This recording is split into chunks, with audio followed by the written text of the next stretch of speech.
Periksa peringatan dini cuaca ekstrim dari Badan Meteorologi, Klimatologi, dan Geofisika, BMKG, untuk sejumlah wilayah di Indonesia, Rabu 24 April 2024.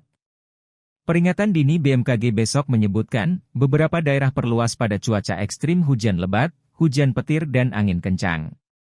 Dilansir tribunwow.com dari BMKG, simak rincian peringatan dini cuaca ekstrim di Indonesia. Peringatan dini cuaca ekstrim. Wilayah yang berpotensi hujan lebat yang dapat disertai kilat, petir dan angin kencang.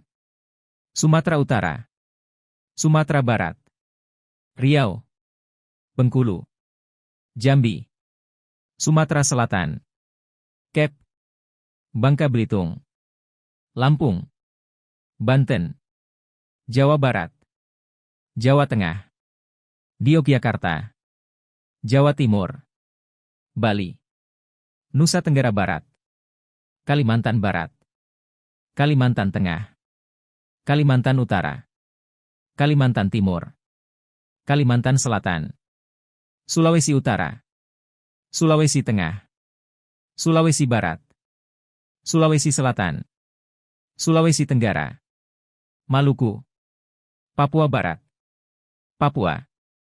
Wilayah yang berpotensi hujan yang dapat disertai kilat, petir dan angin kencang.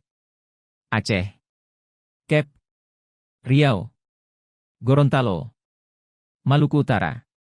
Wilayah yang berpotensi angin kencang. Nusa Tenggara Timur. Download Tribun X sekarang, menghadirkan lokal menjadi Indonesia.